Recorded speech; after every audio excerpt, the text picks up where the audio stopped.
the past 48 hours, we caught up with Oliver Stone to talk about a range of issues. He wrote Brian De Palma's infamous remake of Scarface, charting a grotesque version of the American dream. He directed the seminal Salvador, about brutal U.S. policy in Central America. His films that destroyed prior Hollywoodized mythology of the U.S. war on Vietnam won him Oscar upon Oscar. He humanized Nixon and George W. Bush, and he cast doubt on the official events surrounding the assassination of JFK. And his documentaries, from south of the border to the untold history of the United States, demolished generational misinformation about the crimes of capitalism. We began by tackling freedom, specifically freedom of speech. Oliver, thanks so much for coming on Going Underground. Well, when we came to see the film Snowden, the Going Underground team, thanks for setting that up in a lovely cinema in Soho. When you were using the RT footage, we had a text message saying that RT accounts, which are at a British bank, partly owned by the British government, something had happened to them, that they're going to be closed down in December. What do you think that says about the level of press freedom in Britain? RT has always been responsible, and they're very clear about their facts, it seems to me, and they show evidence, filmic evidence. So it's obviously, maybe you're a threat. They consider you propagandistic, but I wouldn't, when I read this London papers, I wonder who's propagandistic here. It seems that it's a media war, but it's really a shame that the truth has been sacrificed. The British people are not getting the news unless you allow other points of view. Al Jazeera, France 24 comes to mind, RT comes to mind. Listen to the news. If you're going to create enemies and say you have enemies, then you should know your enemy. I've always held to that principle. That's why I interviewed Castro, I interviewed Chavez. I'm interviewing Putin, going back to finish that documentary next year. So no, it's important to know who you're talking to and have a respect for the multinational, the multipolar point of view. I understand you met the leader of the UK Labour Party, and he's a fan. What did you? I mean, Corbyn, yeah. Jeremy Corbyn, who he's accused daily in the mainstream media as being an anti-Semite Kremlin apologist. What did you think of him? Well, anybody who says anything positive about Russia, they were our ally in the war on terror. If you remember, they gave us access to Afghanistan and so forth, and they helped us in any way they could. They've been the most effective in fighting terror themselves in Russia and around it. They have a heavy Muslim situation, and they also were actually very effective against ISIS in Syria. They flew, I believe, more than 100 sorties. When they arrived, the Air Force, they upped the count, 100 sorties a day, and I think they did a lot of damage, psychologically certainly, and destroyed the strength, the backbone of ISIS. That was a key moment. Then they went into a lower mode, and ever since then, the United States was flying 1 or 2 sorties a day when they were flying 100.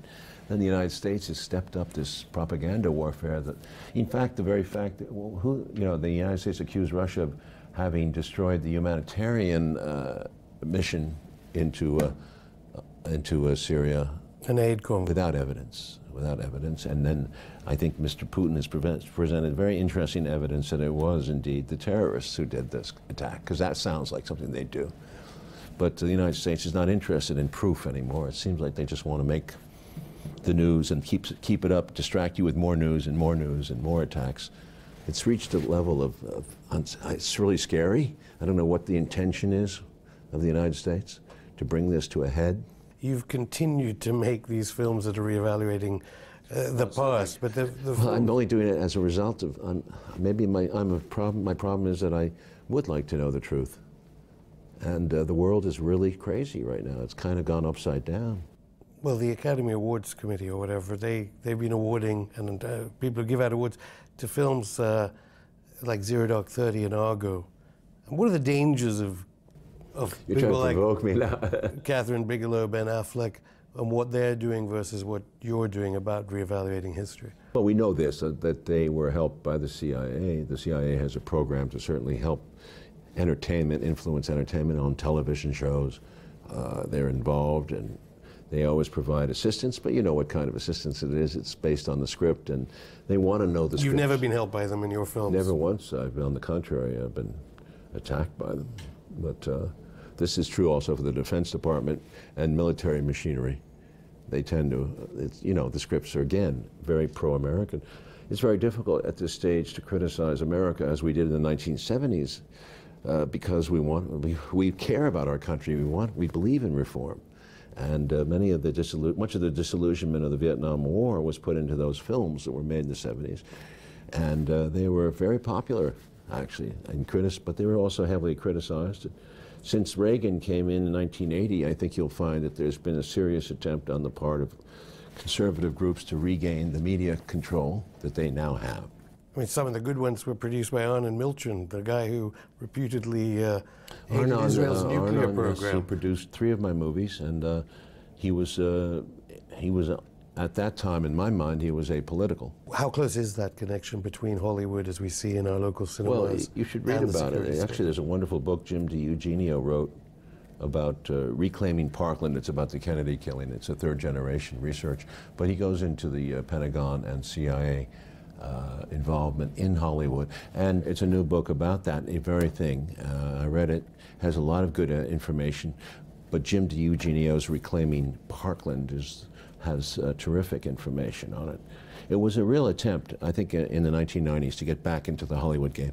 I think JFK did take them by surprise. They weren't paying attention at that point. They used to do a lot more involvement back in the 50s and the 40s, the atomic bomb films, the communist films. They were really on top of it with the old way, but it died off. And then after JFK in the 90s, you begin to see really close attention being paid. Just remind us of how they Alias attacked was a you big after JFK. Alias with Jennifer Garner was a big show about CIA. Remember and then Homeland is very, very much a CIA view of the world, very much. And the enemy is out there. We're the heroic city besieged on the hill. It's true also well, 24 was a paranoid, but it was very successful. These TV shows are effective. I understand you were going to make a film based on a massacre infamously covered by the journalist Sy Hersh, who's been ongoing underground, who's been in the news lately for casting doubt on chemical weapons attacks on Syria. Tell me about why that film wasn't made. The Pinkville, it was called, 2007-8. It was almost ready to go. We were about 3 weeks away. We had built the village in Thailand and stocked a film it. about the My Lai massacre. But stocked it with all the implements, and we had Vietnamese actors. It was very interesting. We were close, 3 weeks away. It was a huge undertaking. And the money dried up because of I think it was the early indications of the 2008 financial crisis. It was a stock brokerage firm that was involved with a production company. This was United Artists at that time. And Merrill Lynch went out of business gradually over the next year. But no, it went out of business or was bought. But it was bought, but it was failing, too big to fail. Bruce Willis quit the film. We replaced him with Nick Cage. We required a little delay, but the people were happy to get rid of the film because they weren't always worried about it. It was about a massacre that was enormous, 500 plus people killed in cold blood. But the actual commands, the direction went all the way to the top of the division. The major general of the division was indicted Ray Piers did a report. The Army actually investigated the village, and then we had a parallel story between the Army investigation and the massacre itself. And the man who led the investigation was a 3-star general who did not believe it had happened. He thought it was protesters and the kind of belly aching that he didn't admire. And as he went along in the investigation, he found out that it was the opposite, that it was way beyond his understanding of what the Army had done.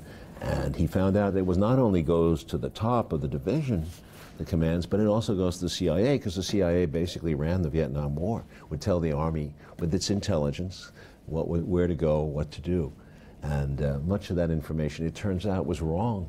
And a lot of that information was based on torture. They tortured a few Vietnamese, and they got this information that there'd be an X amount of regiments in that area, there'd be a VC regiment in that village, and so forth and so on. So you see where all this kind of leads. Sy Hersh was one of the first to investigate it and did a very courageous job. But then later, there was other things that came out that were really outrageous. The movie would have been for me, it was a really beautiful movie to make, and sorry that we never got it made.